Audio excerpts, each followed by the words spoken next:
But I'm going to bring David on in a second. As you guys know, I just wanted to start though before I get through some CRA stuff. I want to thank David on my behalf. I know, listen, today everyone feels we need to get farther ahead. We need to get somewhere, but I want everyone to know on this call that his efforts are why we are where we are today. He has been an advocate for our industry and as a whole. He takes my phone calls and texts probably when he doesn't want to over the weekend, whenever he's traveling, whatever it means with his family. But he's gotten a good taste of the challenges that our industry has faced, and he's gone to bat in that room for us with DPH and the governor and the whole team of trying to help get us to a point of getting our economy back up and running, especially our sector. So I just want to thank David for that, and obviously coming on today, because I know it's not perfect today. It's not what everybody wanted in every facet, but there are some really good things to talk about. So I really appreciate him coming on and having this conversation. And we have to continue to move the ball forward, so everyone knows this is a good step in the right direction, as I've shared with many members of the media today. But there's still a lot of other things that we need to discuss, and how do we get there, and what does it look like? And I think David hopefully can shed that light for everybody of, because he's in that room. He knows what's talked about. He knows what other regional peers of himself and governors, what they're thinking about, and how we try to help our restaurants, our private event venues, our caterers, everybody try to get back on their feet. So thank you, David, for being here. And we will get back to David here in a second. I just wanted to quickly, guys, give you guys an update on the full webinar. So I'll give a quick update of the association. I'm talking about the relief fund. I know I've gotten a lot of questions on that and where we are with that.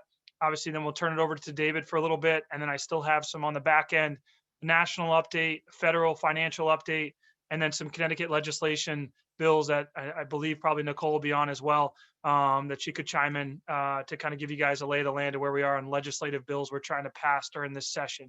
So I want to start here. My staff probably does not know I have this screen, which is even better. But listen, I'd be remiss if I don't really thank the team that I have, the efforts they put in the last year. And also to highlight, we just added another member of our staff, and Allison Wright, as our new membership coordinator. So excited to have Allison be a part of this team. But thank you to Yvette, Jennifer, and Emily. Emily started 2 weeks before the pandemic. I don't think she knew what she was getting into, but Yvette and Jennifer have really been a part of this as well. So I apologize. I turned my phone off. Biggest thing though, guys, is they are here to help you. They've been a resource. They're going to try to find you the answer if they don't know it. But they've been incredible. And to have Allison start earlier this week, it's a great step in the right direction as we continue to build the CRA. So thank you to my team. All of our accolades are because of the team and the effort that you guys put in. So I want to make sure I definitely wanted to make sure that everyone knew who they were, their faces, and the efforts that they give. Obviously, we'd love to have an event so you could meet them in person, and we'll get there hopefully soon. Just a quick update on membership. We are over 1,800 members now, which is incredible. When I started 3 years ago, it was about 470, but we have 8,500 restaurants, still a ways to go where we want to be. We understand where you guys are financially, but I hope, you'll start to see dues letters from myself out there, trying to support us in 2021. We hope you consider it. If you are a member, renewing. If you're not a member, looking to the value that we provide as a CRA, and we're happy to kind of answer those questions. It's $400 for membership, not only if you're a restaurant, an allied member, a caterer, and then it's $200 additional for every brick and mortar you have. So we feel like it's cost effective. We need to earn that money back for you, and that's what we'll work on. And then a big part of the membership update, I see so many of you guys on social posting about job postings. I know you use Indeed and everything else. We just, have been trying to revamp. We have a free job board for members. We're trying to push it out and get more postings, but please reach out to my team today if you have jobs that you're looking for and you want to post specific jobs, and we're going to try to, on the back end through social, promote it to the industry for people looking for jobs and what's out there. I know that's a good sign when I start seeing a lot of job postings through all your social accounts, but we want to be a resource to help you. So reach out to us on that. ServSafe Manager classes, they've been running fully. Jennifer's doing a phenomenal job. We're actually looking to increase the size of some of the classes now with the new restrictions. Obviously, keeping safety as a number one priority. But there's 3 options for you. You can do the full in-person class. You can do the online class and come to our offices in Farmington and take the test, or you can do it fully online. You have 3 options now, but please reach out to us. There's a discount for CRA members for your team to make sure that you're taking advantage of that. And our classes are filling up really quickly as we go forward. Last piece, I would be remiss. I want to talk about it every time. I look forward to it. If you don't have December 6th on your calendar, mark it now. We are trying to have our crazies. We did not have it in 2020. We had 800 people in 2019. It's a celebration of our industry. It'll be a great time at Foxwoods. The rates are going to be like $79 a night, hopefully in the hotel, and then obviously having a great dinner and a chance to celebrate this industry with your peers. So I just wanted you guys to mark that calendar date down, and then obviously the golf tournament that'll be here hopefully in June. Late June is where we're looking right now. We're just trying to confirm that over the next few weeks for any of you golfers out there. A lot of fun getting everybody together, and we'll be in touch with a date and a location soon. Other update, Restaurant Relief Fund. A lot of questions on this. We've continued to raise significant, other dollars beyond DoorDash. We had over 1,300 applications, I think 780 or 760 completed applications. As you guys can imagine, it's a lot of work for my team to try to go through it and make sure through the rubrics and who is eligible. But we're hoping by early next week to announce our first wave of grant recipients. We think it'll be around 90 or so that we're going to hit in the first. I wish I could raise even more money, but we're also talking for you caterers and private event venues. We've received other grant donations, and I know that the DoorDash dollars were allocated towards restaurants, but we are going to potentially reopen for specific caterers if we have certain dollars, because we want to help our entire industry. It's not just about the restaurants, but we're working through that as well, and also trying to increase the number of grants that we can provide at $5,000. But I give a kudos to my team for their efforts of going through the applications, and we hope to make an announcement at least on a first wave next week. And we really appreciate DoorDash for what they've done to step up. So look out for our emails and more information as we move forward. All right, so that is my quick update on CRA. Hope that wasn't too long of time. I'm now going to turn it over to our commissioner. And I have a slide that I've created for him. He has seen it ahead of time, but I just wanted David to be on today to talk about what yesterday's announcement was, but what else is they continue to talk about and where we go from here. So I'll change to the next slide, and then David, I know if you can see that, you can go through it, but I know you know it pretty much as well, what yesterday's announcement was, and floor is fully yours. Sure. Scott, thank you very much. And it's great to be here with the Restaurant Association. I know we've done a number of these over the past 10 or 12 months. I'm not going to say this is the last one we're going to do, but hopefully this may be the last one we're going to do as it relates to coming out of COVID.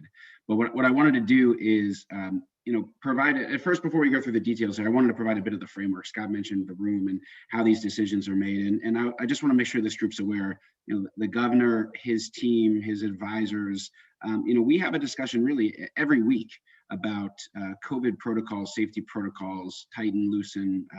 And Scott and I talk multiple times a week. I joke with him that I talk to him more than my wife some days and some weeks.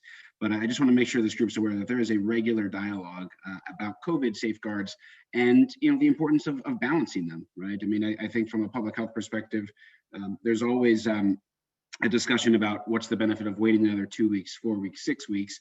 And the governor's always trying to strike the right balance, right? We've always led with public health, but at the same time, we realize it's a balance and there's jobs and economic activity that's really important too. And that's what we continue to try to do here. First, before we go through this, so why the 19th, right? Massachusetts, I know, allowed a lot of flexibility for restaurants at the beginning of this week on Monday. Other states have been more restrictive, but for us, the 19th was an important date for a couple reasons. One, on the vaccination front, the 55 to 64 group is now being vaccinated.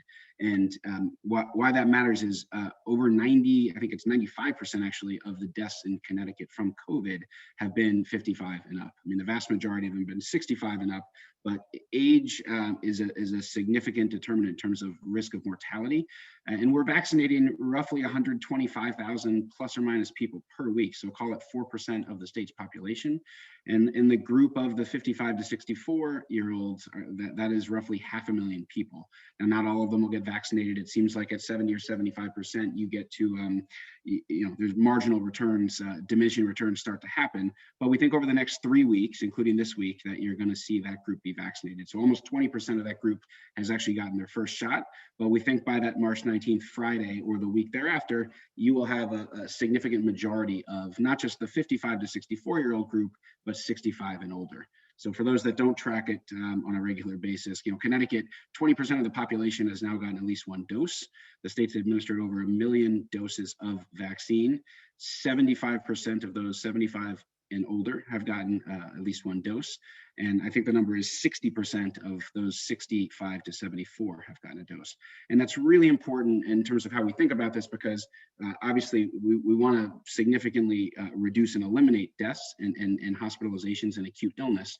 And by protecting that 55 and up group, we think that's going to have a meaningful impact, even if there is some transmission, which there will be, right? We're still having 750 to 1,000 cases of COVID a day in Connecticut. Positivities come down a lot. Hospitalizations are down around 400. They're going to be down again a little bit today. But at the end of the day, the vaccination progress was a real determinant in terms of this date and why we went with March 19th. All right, so what are we doing here?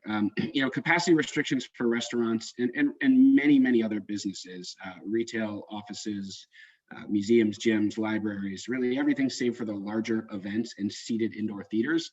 We're doing away with capacity restrictions. And I think part of this is a desire to get away from, very prescriptive, and we can debate the effectiveness of 50% versus 35 or 75. I know New Jersey and New York, I think, are going up in, I think it's New Jersey, 10 or 15% increments. We just felt like, what matters here are two things: masks and spacing is important. And I know that's relevant to this conversation because I'm deeply understanding of the 6-foot spacing requirement and how that is in and of itself capacity constraining for a significant amount of restaurants. But ultimately, we felt like in our progression to ultimately get away from these safeguard or the very prescriptive safeguard protocols, what's really important. And we felt like capacity, we can move away from that. We thought it was appropriate. Let's focus on spacing, let's focus on masks, and then cleaning. But we'll talk about things like vocalists, buffets, dance floors, the hope, and we will finalize this guidance mid next week for the 19th. But the hope is that where the state has been very prescriptive since last May, we can ease back off that. You guys have operated businesses for 10 months now, some longer, some through COVID. But ultimately, we want to make sure that the businesses are safe, customers are safe, and so much of this is about consumer confidence, which we can talk more about. So what will be in place? 6-foot spacing or non-porous barriers. I go out to eat 2 to 4 times a week myself indoors, and it still amazes me to see how creative many restaurants have been with the plexiglass. I would really, especially now it's more available and less expensive, and I know it may only be used for a few more months here, but plexiglass, people have been really creative with that, and I think that's been very effective. The curfew, and I know this is an issue that this group, does not like, or many probably do not like, and ultimately the reason the governor wanted to keep the curfew in place and we were supportive of this is the curfew in our mind is a very clear and enforceable rule, and many of the COVID rules just aren't enforceable. And we have had issues where, a pop-up party, bar, whatever you want to call it, the governor has to say nothing good happens after 11 o'clock. We realize there are some people that want to eat later, that bars will be reopening, but for now, in the context of the overall reopening, we thought the curfew is something that was important. But we realize candidly that Massachusetts and Rhode Island have done away with it. So it's something we'll continue to talk about, but for now, at least for this next month, until the mid-April date, the curfew will remain. Table size at 8, Scott and I have discussed this ad nauseum. We'll continue to discuss it weekly if there is flexibility there. There's probably less religion on that point, if you will, than the curfew. But for now, we left that at 8 to try to discourage huge groups that are going to be masked off indoors for periods of time. Bar seating allowed, that has been the case. We've never pulled that back, and I know a lot of other states did, but we're still not the service of alcohol without food. So effectively just a beverage only or drinking only establishment. That's still something that we're not going to open up now. Again, I think there's a real chance in April that there is more flexibility there, but not for now. And again, I'm happy to go through this in more detail, but a lot of the other restrictions that we've had, we're going to eliminate those. Again, the very prescriptive things, what goes on inside the restaurant. We really want to focus on communicating to this group and the public what's important: spacing and masks and cleaning, and things like a dance floor. Can you have it or can you not have it? We think after 10 months, a lot of common sense and people have their own views of what they're willing to do and not willing to do. So we're gonna try to dial that back here as we exit the pandemic. In terms of events, so the governor previously announced 100 inside, 200 outside. That is at 50% capacity with those caps. And then for private events at one's house or in one's backyard, in the backyard, it can be 100 outside for a tented wedding or party, and 25 inside. So a little bit more restrictive there. The concern is just house parties and some of the casualness we saw last summer and last fall that we don't want to see right now as we look to exit this. Vocalists, musicians, as I mentioned, a lot of the smaller things that the state was previously opining on, we are not going to. It is likely there is a spacing suggestion, I would say, on vocalists, but vocalists, musicians, that will be allowed on the March 19th date for restaurants as well as events indoors. Just shifting quickly to Friday, April 2nd, amusement parks going to be able to open. There will be no capacity restrictions there as well.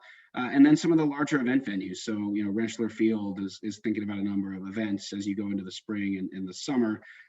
Ultimately 50% capacity, capped at 10,000 people. And, when I talk to the Yard Goats and others, and again, this gets to this consumer confidence point, my expectation is, as we get in through April and possibly for May, I think there is going to be a suggestion or a mandate in terms of capacity for these large events. When we get to Memorial Day and beyond, I personally put a very low probability on that. I think when you and your clients are thinking about, June and July for sure, I think could a mask mandate be in place then? Could there be guidelines in terms of best practices? Yes, but is the state going to be saying 50% capacity period? I don't think so. Certainly in June and July, we'll see what May brings, but given the pace of vaccinations and where we are, I'm optimistic. And we can talk about this April 20th date if you want a bit more, which is when, as of now, the governor's emergency powers go away. It depends on if the legislature wants to extend those, but we're really trying to limit these powers to what's really required as we exit this pandemic. And the last point here is indoor stadiums like an Excel Center. Many states have started to open these up at 10 to 15% capacity. We don't have pro sports teams, but we wanted to provide some flexibility as again, a lot of this is for planning and signaling purposes as you think about what you could do in May, in June, to make sure that it is known out there that these larger events are able to occur. A few other nits that I did want to address, and I got a couple questions in advance from Scott, from some of you all. Guest count versus total count in terms of private events. So this was a debate that many of you probably remember from the summer and the fall. Connecticut was one of the states that we included front of house staff in the total event count. We are getting away from that. So 100 people inside, that's guest count. So if there's 5 or 10 waiters, bartenders that are going to interact with those folks masked, that is fine. 100 is guest count. So I want to be very clear on that. And if the state's website's not updated on that front, we will make sure that is the case. I mentioned performances, musical performances and the like. Again, the flexibility that you guys normally use to run your business, that we want to make sure that we're providing that. The caveat is the spacing point, and this came up a lot yesterday in the governor's press conference. And Scott and I talk about this. When can we get away from 6 foot spacing? Why can't it be 4 feet or 5 feet? And listen, it's a continuum, right? It's not like 5 feet is super dangerous and 6 feet safe, right? It's a continuum of risk. I think the point on 6 feet right now is we do think that is one of the 2 big mitigants in terms of reducing spread, especially indoors when masks are going to be off. And I know other states, and I was in vacation with my family in Florida a few weeks back, and I sat in plenty of restaurants where they didn't have spacing. And what you see there is there's a different type of consumer, and you guys I'm sure have seen this, but certain folks are comfortable with that and certain folks are not comfortable with that. But we think as we try to ease out of this, and again, there's not a hard date when we're going to relax the spacing requirement. It could be in April, but we're going to need to see where we are in terms of vaccinations and infections. But I assure this group that Scott and I and Dan Meisner now keep talking about what is the right time to provide more flexibility on that, because I realize that is constraining, to the capacity for many restaurants, especially those that haven't employed the plexiglass. Obviously, and the governor brought this up yesterday, outdoor dining, and I realize, a third of this group, or 40%, has been able to participate in outdoor dining. Many restaurants just can't. But ultimately, we want to encourage outdoor dining again, from a capacity perspective, and just offering consumers what many of them still want. So we're committed to making sure that the outdoor dining season lasts ideally beyond 2021, but certainly for the balance of 2021. I know Scott and the CRA legislative team is working on that as well, but we're fully behind outdoor dining for this year. And, I hope next week it starts in earnest for many restaurants.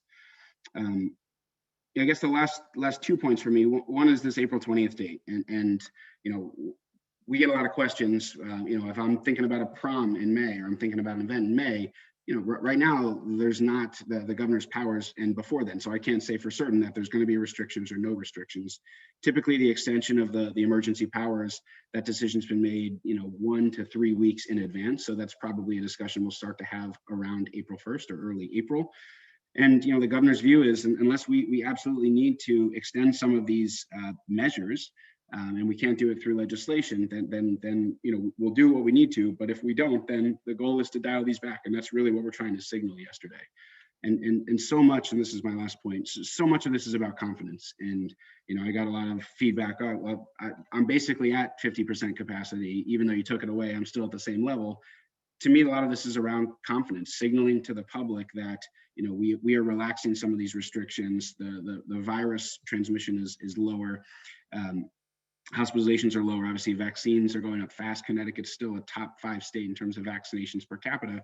We think it's really important to signal to the public that engaging in these activities like dining, that this is something that, with the mitigation measures that are in place, this is something that we're comfortable with. And again, every individual has a different risk tolerance on this point. I mentioned I'm very comfortable going into many restaurants, but I know others that aren't. But at the end of the day, we want to signal that we are exiting this, but we want to make sure that we're doing it appropriately and safely. So I'll stop. I appreciate you guys having me on. I was not able to pay attention to, Scott, the 25 questions that got dropped in the chat. I'll try to. You can hit me with them, or we can do it afterwards. Whatever. Yeah, no, I think it's good with you here, David, to go through some of them. I can try to answer them. And speaking on behalf of the CRA and the conversations I have with David, because I see some of the questions about, and listen, I've dealt with it all night and all morning of folks, 100% doesn't help me. I can only really get to 60, 65 with what I have. My initial response is, well, 60 or 65 is better than 50.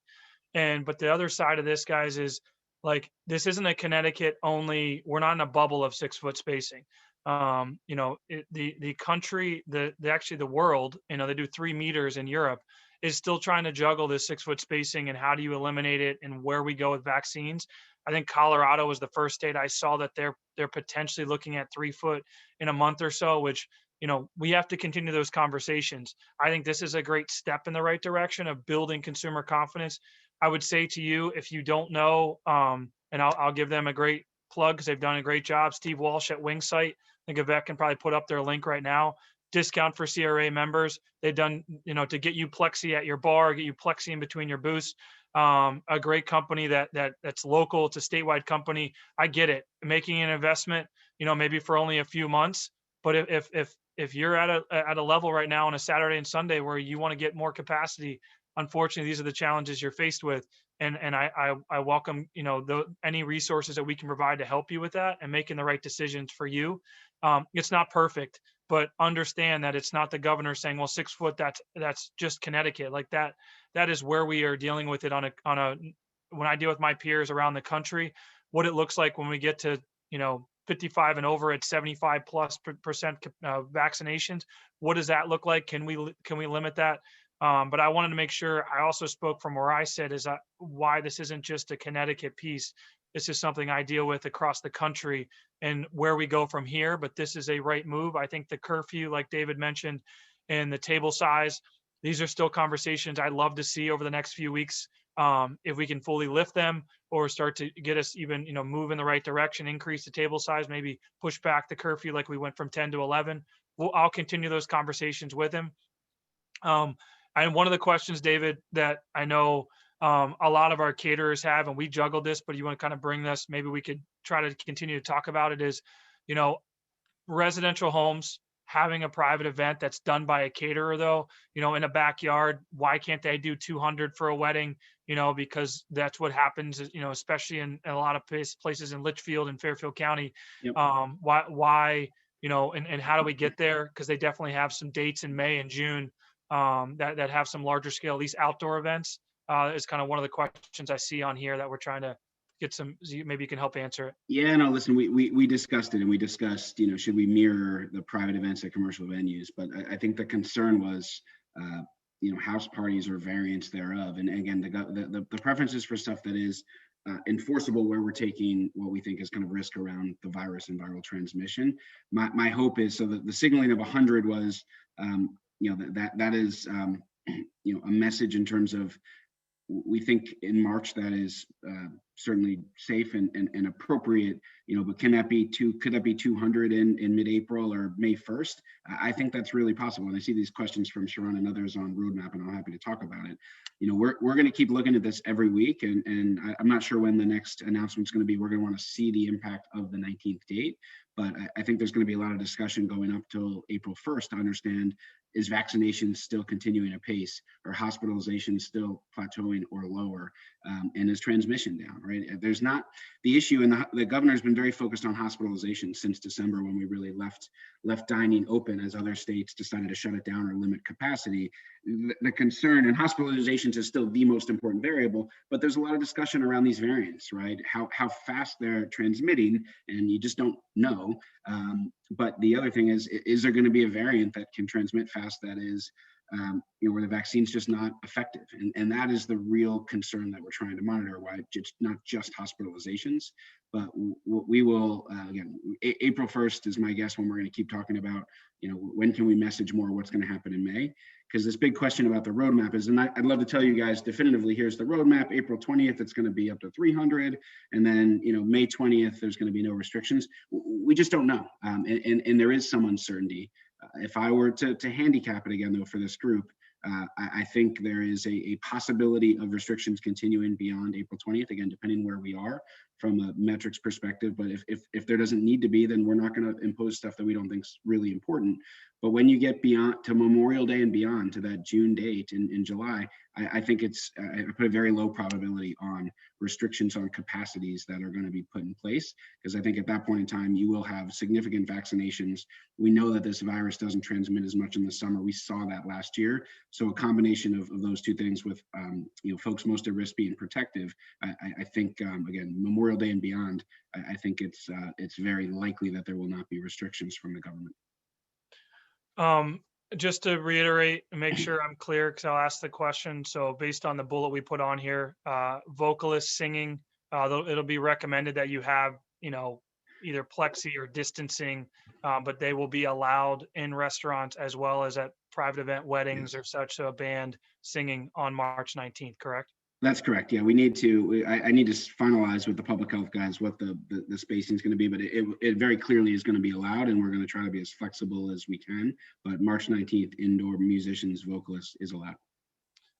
And then dancing, we've never really changed that, right? Dancing with masks, we follow the same guidelines currently that we're in there from the fall, correct? Correct. Yeah, the dancing. I think the general rule with masks, and here my view is, again, residents have lived with this for 12 months and 11 months with masks. People have when you're outside of folks in your household and you're going to be within 6 feet, wear a mask. I mean, we just think that's talk about kind of cheap insurance on getting rid of this virus quickly. We just think that's really important. So, but again, people need to take their own view on that, but that is going to be the rule from our perspective. Mask up where you can't be within 6 feet.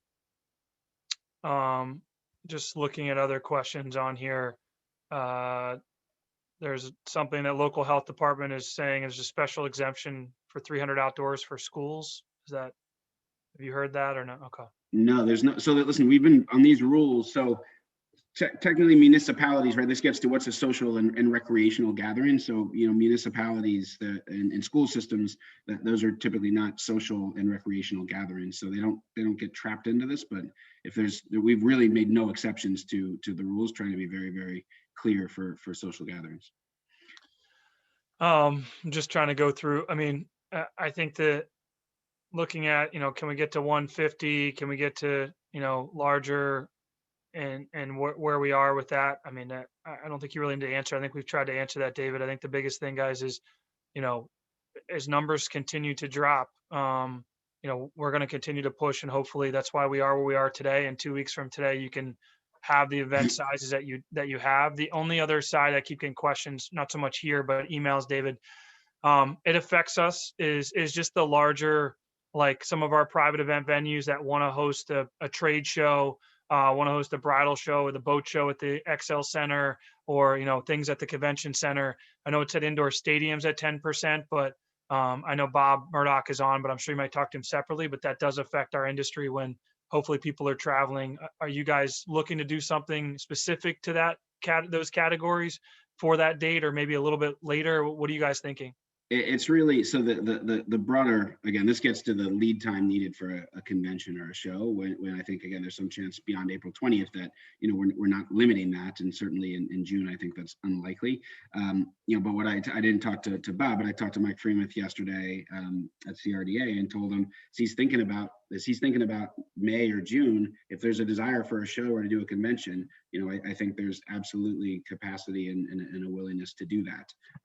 So again, you can't guarantee the numbers right now, but I think it's unlikely that there's going to be limitations, meaningful limitations on events. I'm not sure how much indoors in May the business world wants to do those types of events, but if they do, then we should engage and sign them up. Perfect. And I think the other side of this too, which just so you guys know, in our conversations that David and I have, we use our peer states. We understand what's going on. We obviously, Governor Abbott in Texas or Mississippi, and we aren't doing any of that side, but also other states around us. What our neighboring states are doing matters on both sides, and we go back and forth on those things. I mean, looking at even Governor DeWine in Ohio last night, trying to put things out there, like it'll be interesting I tell everybody right now, the next probably month and a half, next 6 weeks, as long as we can continue on this pathway of lowering, case counts and lowering, getting vaccinations to go the other way, kind of splitting, we're going to be in a better place to even have even more. We won't just be flatlined at this. I think another side, as David's aware of, if you guys remember, it's a different time than back when we're like, hey, we're going to go to indoor dining and we're going to wait 4 weeks and see how that plays out. We didn't have a vaccination. We didn't have vaccines. So now we have that as well. So you're even seeing drops. It wasn't staying flat. We hope we continue to drop hospitalizations while we do this. We're in such a better place, and we got to look at the positives of this. I know it's not perfect for all of you guys, but I'm hopeful this is at least a little bit of a start, that we get into the spring. We'll see what April 20th brings as we move closer of what the governor's executive order power will be. And how that affects. But I mean, things on here, I put outdoor amusement parks can open, outdoor things those things matter to all of us, because it's showing that big, large scale, venues are starting to open back up, which is a great thing. So, I mean, there's a lot of little questions about dance floor stuff. I think we can get those guidelines to everybody about how many people can be confirmed on a dance floor, how close. So we're not going to, the punchline there is the state's not going to tell you guys that. You guys should manage it. And again, the consumers are going to have a view on this right now. They've lived with COVID for a year, and they're going to have a view. So I think we're going to let you guys in the market dictate how many folks on the dance floor. Yeah, do we expect them to be masked if they're not eating or drinking and they're closer than 6 feet to folks outside of their household? So yes, but we're really going to try to step back from, again, micromanaging that, for lack of a better word, because we feel like this group can do it well, and we're really trying to focus our messaging on what we really think limits virus, and the mask is by far the biggest. Just let me say one last thing, Scott.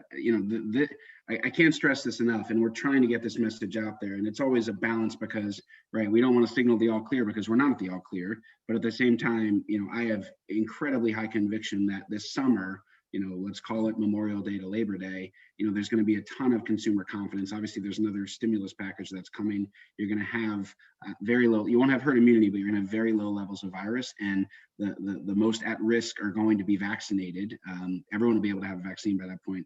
So I just think you're going to see unbelievable consumer and economic activity in that period. And we just want to make sure that we keep messaging that from Governor Lamont's perspective in advance, and that people aren't canceling. It kills me when I hear about, my son's having a bar mitzvah in June. When I hear about people canceling events in June, I'm like, well, that's crazy. So I just want to make sure that we want to get that message out there. No, thank you, David. I've got some other stuff I need to go through for you guys. It's still on a federal side. David, you're more than welcome to stay on longer, or we're just going to go through some of the stuff on a national level. But again, I thank you. I see Bobby writing July, August are canceling. I think, again, this is difficult for folks. They see it. I understand their brides. I understand the people you guys deal with. You got to have a good conversation with them to say, the vaccinations, 1 million people have been vaccinated. 1 million vaccinations have happened in Connecticut, over 600,000 people or whatever. And that's when we start that about 10 weeks ago, 11 weeks ago, I think we'll be 11 weeks from now. So, and it's continued to ramp up. We have more vaccines that are coming. They're adding more, there's a reason why President Biden went from the end of, the end of July, everyone should have a chance to have a vaccine, to now the end of May. So he moved it up 2 months earlier this week, which is great news of where we're going. So I would hope that you could talk to someone about a July and August event, to say, we need to rethink this, and you got to hold out, another month to see where we are. And let's not cancel. Let's get to that point. So, David, I really, really appreciate, your efforts throughout this process, and being on here today and helping answer questions. And you're more than welcome to stay around, and you can look at some other questions like that, but we'll definitely have some follow-up afterwards. Yeah, if there's follow-up, just let me know. I've taken up too much of this group's time, but yeah, behavior is going to change. It may take some time to change. And again, hopefully the cancellations stop and people feel more confident, but it is going to take some time. It's not going to turn on a dime here. But thanks again for having me on. Thanks, David. All right, so hopefully we don't lose everybody yet, because there is some other information that we need to go through. Is getting a lot of questions. I just want you guys to know that our efforts don't just stop at the state border. We're working hard on a federal level with the team at the National Restaurant Association, throughout this pandemic. But there are some updates I want to kind of provide for you guys to make sure you're taking advantage of finances. I get that you're not back to normal. So can you get financial support and help on a federal level is really where the dollars are, making sure that we're providing you every resource that's needed for you to go after dollars that are there and potential dollars on the horizon. So, quickly, but let's start with the federal updates. $15 minimum wage, elimination of tip credit, all the things that have been going on down in DC. We got a big win about a week ago. Today, I think it was last Friday that it was announced. Just to not get into the weeds too much, but progressive Democrats were trying to put a $15 minimum wage and elimination of tip credit into this stimulus bill, into the reconciliation bill, which is really not constitutional according to the GOP. It was back and forth. Obviously, the Democrats had the tie swing vote in the Senate. They control the House, and they have the President Biden. So it went back and forth. National, you guys made a lot of efforts, call to action. The wage and the tip credit affects our entire industry. And luckily, the parliamentarian, who is a non-elected official down there, made the ruling that it can't be put in the bill, which is incredible news. And it's kind of died down a little bit. And there's also a lot of moderate Dems that have come to the table, not in favor of that. And it's gone quiet. Can it come back up and come back at us again at any point? Always. But it's a lot of the efforts of everybody on this call. When we ask for call to action, you see a little link down at the bottom. It takes 3 minutes of your time. It goes to your state, your U.S. delegates, your Connecticut delegates, telling them the story. We try to make it simple and easy for you. But I want to make sure there's a lot of questions on that. But we're in a good place right now because of everyone's efforts of explaining. Because $15 minimum wage, so you guys know we're already going there in Connecticut. Understand that if it went federally, we would be battling a $20 or $22 or $23 minimum wage. And to say we're not going to be battling it, I think we'd be kidding ourselves down the road here. But understand that the federal movement on that would definitely affect us in Connecticut. Also with Biden and his stimulus bill, the $1.9 trillion bill that's kind of going back and forth, and when the House and passed, and then the Senate is taking it up. And that was the whole thing with the parliamentarian. Can you put the tip credit and minimum wage in that bill? Can you not? But also what's in this bill. So there's a couple big things. There's $1,400 in added stimulus checks. They're lowering the rate of who's able to get it. You have to be under $75,000 annually, or combined 150,000, I believe, or that's where that gap starts. They're not trying to give the money out to everybody like they did the first time. And then there's obviously state and government funding. There's expanded unemployment benefits, which they're still trying to iron out before this thing fully passes, which should happen here in the next week or so. That's what they want to try to get done. The Senate has mentioned mid-March they want to pass this stimulus bill. But the big news is the Restaurant Revitalization Fund. Nationals had a couple webinars. They've sent out a lot of information on this. This is a good thing for our entire industry, not just restaurants, caterers, private events, how it's kind of worked. A call to action to make sure it gets done. There's a link right there. We can put it in to make sure you can take 2 minutes to talk about the Revitalization Fund. I'll give you guys a quick snapshot of it in a second as I get to the next page. So let me get back to the Revitalization Fund because it's still pending. The three things that are outliers right now that are there for you: first and second draw of PPP. That closes at the end of March to apply and get the money. So if you haven't done that yet, please do it. The Employee Retention Tax Credit, that is a big one. That is one that if you haven't talked to your CPA about the ERTC or the ERC or however they want to define it, you need to be doing that right now. We are actually trying to talk to a couple of companies that have worked with other state associations to offer you guys all of that work for you to go after and get you more dollars. That's separate than PPP. That's using other employees and for credits in 2020 as well as 2021. There's significant dollars that are there for you in that retention tax credit. So if you haven't talked to your CPA about it, or you need help, please reach out to us.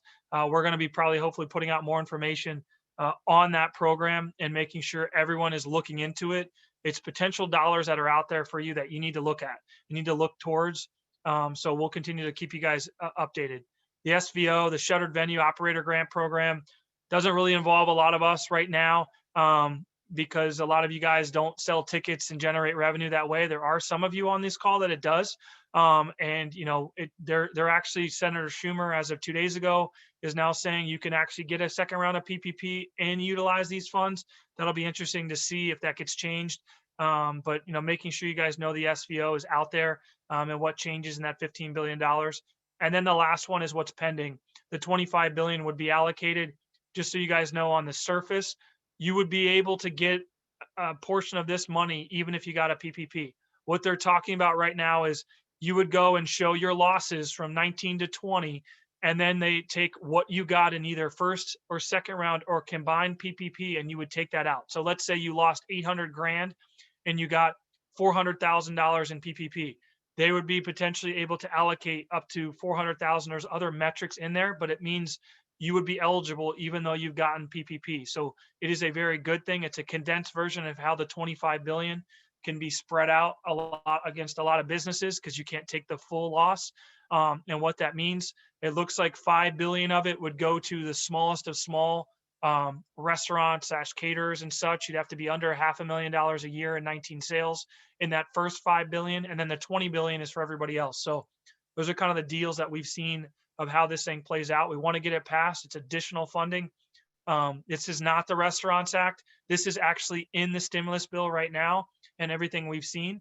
So definitely something to look at and be aware of, and we'll keep you posted. It looks like if it does pass, the grants would start in May or June for you guys. So listen, as you can see by this page, there's a lot of opportunities here for financial support, and we're here to help you. We're here to put you in touch with, as I see, different folks that are out there to try to help you in every facet with all of our resources. So really good thing. This is really where we are in financial support right now. It's still pending for the RFF, the Revitalization Fund, but it's something everyone should be aware of. And as we move forward, what we're doing. So outreach to our delegation. I always kind of have this slide up here. If you've got those relationships, continuing to build those relationships with with our 7 delegates as we move forward. It's so important that they continue to carry our message down in DC for additional funding or additional support as we go forward. So just keeping that slide. And then let's move over to a state side. State legislative, it's kind of, we had the COVID times and now we're back into a legislative session. I know it's virtual, as I know Representative Tigliano is on. There's a lot going on. I've done enough Zoom testimonies, which are interesting and challenging, as you guys can understand. But Nicole Griffin on our team, our lobbyist, is phenomenal at what she does. I actually just got off 2 calls this morning with legislators talking about different bills, trying to get across the finish line here in this session, which will end in early June. So we talked about the executive orders on April 20th. We're going to work through that of what that means, whether certain executive orders get extended or not. Maybe they go away. That's why we're working so hard to get certain pieces of legislation done now and fast tracking it. So to go alcohol, you guys know we have a bill that would potentially allow to go alcohol to continue for the next 3 years. Yes, we'd love to see it at another, forever, and then we'll worry about it, but they want to sunset it at 3 years. But the bill really allows you to do almost everything you're doing now for your to go, utilizing alcohol with that piece. So I appreciate the efforts of a lot of my team and my board. I know Representative Tigliano's been a big part of this, and General Law to help us. So hopefully we can get that, across the finish line as well. The April 20th date's kind of looming as well with that one. Is, if it doesn't get extended, we don't want to have a gap. Expanded outdoor dining, we touched on this earlier. We have a piece of legislation that we are trying to get done and fast tracked as well. So you can have expanded outdoor dining, the same rules, no added permit cost, no added, challenges, as long as your town signs off on it. You can use the grassy knoll, the parking lot, put up a tent, do everything you did in 2020 and 2021. So the bill would last through the end of December of 2021. I know town of West Hartford, actually, I talked to Mayor Cantor. I'm going to hopefully have lunch with her next week. We've been talking about, they're already moving forward with that. So if you're a West Hartford restaurant that's on, just know that Sherry is well above the curve of not waiting for a state legislative pass. She's trying to do it at a town level to have Farmington Avenue and LaSalle shut down in ways like she did last summer, which is incredible. So we're working through expanded outdoor dining. We hope to get that done soon, so there's no gap on the April 20th as well. And you guys can start to plan and prepare, moving forward. Third party delivery consent. We had some conversations. We're trying to have, there's a couple bills that are out there in other states where we're asking for that they need to have consent from you to put up your name and likeness in your menu.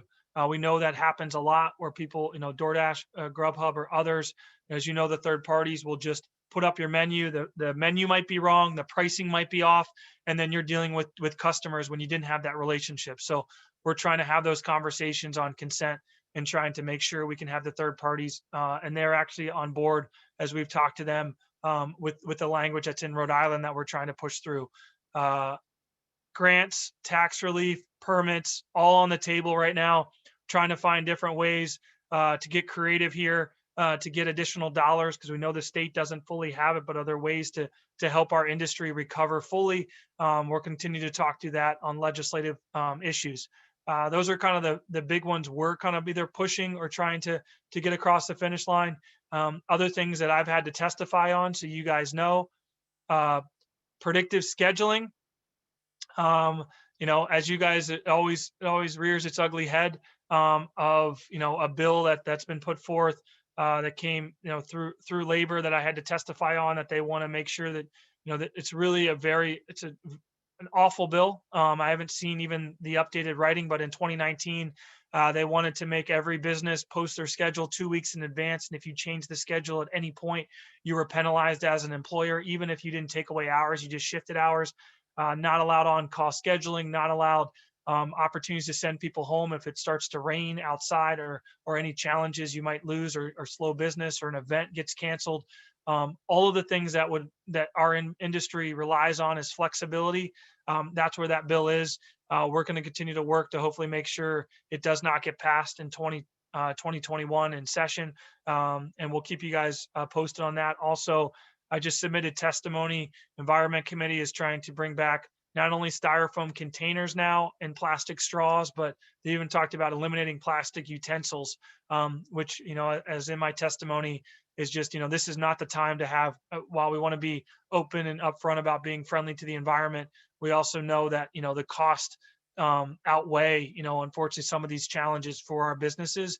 And a lot of you guys have already tried to find economic and eco-friendly, choices that are out there. But let's not have a government mandate to make it almost impossible for some of your businesses to make a profit when you can't use some of these things. So those are kind of the state legislative proposals and bills.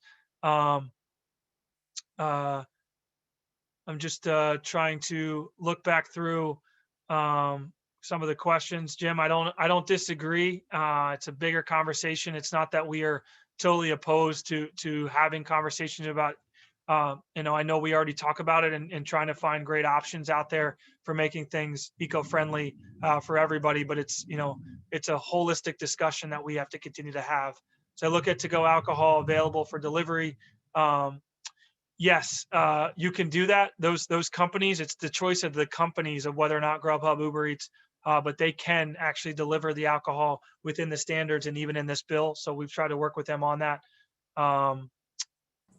Till April 20. You better codify that, Scott. Till April 20th, yes, unless we get it passed. Even if you get it passed. Say that again, Dave, go ahead. Even if that bill passes, they would need a special transport license to do delivery. It gets fuzzy after April 20th. Okay. It's the Wild West till April 20th. If the executive order goes away, then we have to go by the DCP regulations, which are fuzzy, and we'd have to put out some guidance. Perfect. That's why it's great to have Dave on these calls and also at the Capitol with us, understanding, so we can continue to work through this language. And April 20th is a big day, as you guys understand as we move forward. It's not just about guidelines and restrictions. It's so much more. So that's surprised I got that far along. I just have a questions page. I'm just going to kind of quickly go back through, make sure I didn't miss anything. I see Yvette is trying to answer questions, which is very much appreciative of here. The only other thing, just so you guys know, as an industry, we want to talk about, an idea that we're throwing around. We're going to keep you guys posted, possible promotion or something as we launch into the spring, possibly in April for our restaurants. Not so much a restaurant week, but some other ideas of ways to get people excited again and back out supporting our restaurants, and like a statewide community-based promotion. So still working through the details of that, but we will definitely keep everybody posted here over the next few weeks as we kind of finalize it all and get details. We definitely have a lot on our plate here with the DoorDash dollars and with the grant and continue to work through these guidelines, as well as the state. And you can see the federal efforts we're trying to make to get additional help for everybody here on this call. What about the idea of COVID? Yeah. Jeffrey, I think the question is valid. I know as David was on earlier, we talked about, private events at residential, at homes compared to not. And I know Jeffrey and I have talked about that a lot too, of how we get to the same boat of, but I definitely think first and foremost, you should have a COVID person. We've talked about this on some of our event. If you guys are putting on large scale events and you have some just restaurants that are on here that might start to do that or go cater, our best practice is you need to start having those conversations well before day of event. You need to find out who you can talk to during an event. If something gets out of hand or something's uncomfortable or they're not following guidelines, you don't want to deal with it day of. And having someone that's a manager or a captain, I've seen it in restaurants as well of that. So, but I think, we'll continue those conversations. David, I don't know if you want to chime in off of that question as you're still here. It's great to see you, but. Hey, Scott, we've been suggesting to a lot of people in the event industry to have an ambassador from the client side assigned to be, because they know the guests more than we would or the staff would, and could kind of take that distant pressure off of the vendors, where the daughter or the niece can go up to their uncle or friends, and it won't be as combative if there's an issue, and kind of having the client partner. So it's not entirely on the vendors when the guests start going, don't follow as they should. I agree with Sharon's point. I mean, at the end of the day, the host sets the tone. So if they want to designate someone or somebody, and obviously with a lot of the caterers and event hosts here, you can help set the tone too. I think what we found though is it really is, people have their own views on COVID right now, and even some, they might not agree with the guest host and or the caterer. So just trying to set that tone and have the culture of compliance and being smart, I think, is what we're trying to do. And again, hopefully this is for the next couple months, and then beyond that, there's just less risk out there. But it is, the tone is going to matter for the coming months, and the more we can educate, and the more you can educate your clients in advance, the better. Just trying to hit ventilation standards. I don't think there's any standards, David, that are any different than what we've had. I know we've got some great companies out there that have helped increase ventilation, which is always a good thing inside your restaurant, and making people feel safe, cleaning and safer surface. That I know Yvette put a link up. We have some great companies that have come to us to help be a resource for you guys. The BI lawsuit information, I don't have anything right now, Randy. I mean, I think it's still something we're going to look at on a federal side, and also on a state side of the what's going on with that. We're definitely keeping an eye open to other states and where we are on business interruption through the insurance companies, but I have no really updates right now. And then David, maybe you could say I'm wrong or not on answering this other question. Can people dance inside of a restaurant if they're spaced out with masks on, like a wedding? Is that in front of it, Yeah, and sure. as long as they're away from the other tables at 6 foot, and you do it safely, I don't see why it would be any different than a wedding. Yeah, no, we're going to try to make it consistent again. The question in my mind though is, what is it? How do your other guests feel about that? They may not want someone proximate to them dancing. So it's all interrelated, but the restaurant and the event are going to be the same there. So if you want to have a dance floor at your restaurant, just follow the same rules. It's still required to have a full meal with alcohol, Juliana. Yes, that list of food with alcohol is still there, but we'll continue to talk about it to see where we go from here. But yes. Hey, Scott, I think people get confused, and since we had David on, it's the full meal language that I've seen that in the questions over and over and over again. Is it just food, or is it a full meal? And what defines a full meal? So DCP and Scott actually is probably a little closer to it than I. There was, we kind of did, we tried to qualify it as a dining experience initially, and then we debated, all right, is pizza a dining experience or chips? And then I think it was in November, if I'm not mistaken, or maybe even December, DCP put out more prescriptive language on what constitutes a full meal and constitutes a dining experience. To Scott's point, and we can share that is what's still being utilized by local health directors and the alcohol folks at DCP at this point in time.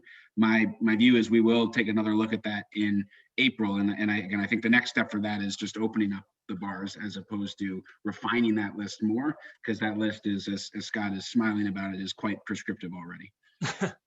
Yeah, it's a very descriptive list. It's not a full meal as long as you have one of those items.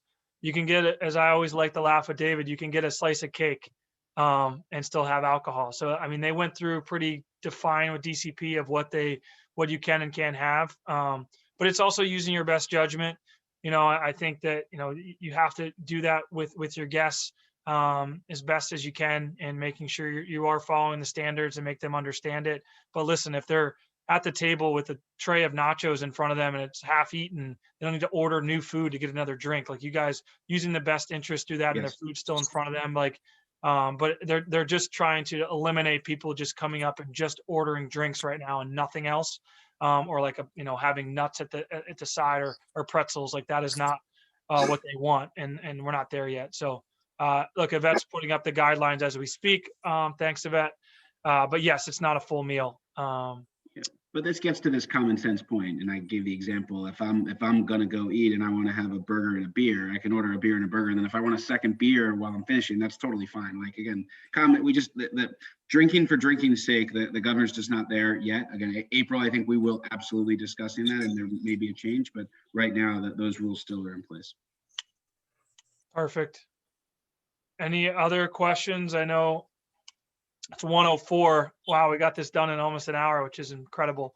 But yeah, so any other last minute, apologize for the noise in the background, 8-year-old, but any other comments or questions for my team? I just have all of our emails up here. Again, use us as a resource. We are here for you. We're here to help you. You know, I want to thank David again for his time today to quickly hop on this call and kind of give the lay of the land of the announcement that happened. And we're going to keep moving forward. I know it's not perfect. I wish for a great weekend. Next weekend, it's going to be in the 60s, I think, on the shoreline. Get the umbrellas out. I'm going to come hopefully be sitting out at some of these restaurants, get down to see Dave, you know, and get out. But like there's a lot of good things to think about where we're going. And the challenges other states. Sometimes you always got to look at how it could be worse. As I had a conversation with Michigan and my boy Justin Winslow yesterday, and the challenges he's faced. We're in better places in certain states, and we need to keep pushing forward, and we will. So I hope you guys all have a great weekend. Can I ask one final question, Scott? Yeah. I know you're wrapping up, but I've been dying to ask anybody who will give me the answer. And this is for, I know Mr. Lehman's not a doctor, but will the governor announce if folks are vaccinated, can or can't they not resume some sort of normal life activity? I'm struggling with the fact that they are still saying to restrict your activities after you've been vaccinated. Is he going to clarify that a little bit? I'm not saying we may argue over whether they still need a mask after vaccination. I'll leave that up to the doctors. But you know, can you go out? Can you see friends? Can you see family if you've been fully vaccinated? Yes, yeah, and I think that point's been made, Dave. But I'll make sure that we take it up on our side. And one of the local restaurants that I go to here where I live, the proprietor said, these had a couple 75-year-olds and those that have been vaccinated come in now that hadn't been in for a year. So absolutely, it does take a few weeks for the full antibodies, that full efficacy to take place. But absolutely, and I'll make sure I take that up with the governor. Well, I really appreciate that, because it would be so great for him to say that in a public forum. I pay attention and I haven't heard it.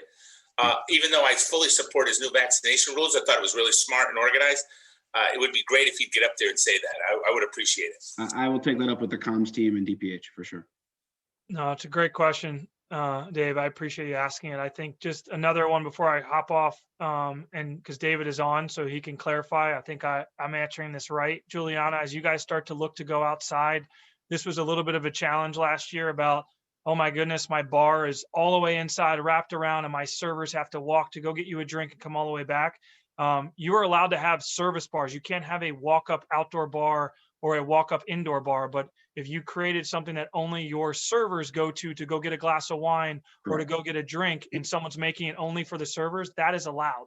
It's the fact that when you make it a bar that guests get to go up and walk up to, that's only allowed at a private event. That we did pass that, but inside of a restaurant, if you have like your 2 tents, as I know Juliana has at La Maria, you don't want your servers walking, 400 steps to go get you a glass of wine. If you can create a little service bar outside in that experience. So David, I'm assuming that's exactly right. Yeah, it's just customers can't go up and get a drink unless it's an event, but servers absolutely can. That's totally fine now. Yeah. No, that is a good question, Juliana. Thanks for. And then I know people are asking about the grants. Yes, we'll have an announcement next week. I wish I had millions and millions of dollars to be able to give everybody a grant, but understand that, we still feel really good that we're able to help so many people, and we'll keep trying to raise more dollars for even more businesses. So thank you guys again for the time. I hope you guys have I'm looking forward to getting out to a restaurant tonight, and hopefully a lot this weekend. I know David will be as well. And I wish you guys all the best this weekend. Please stay in touch, and we will see everybody soon. Thanks, everyone.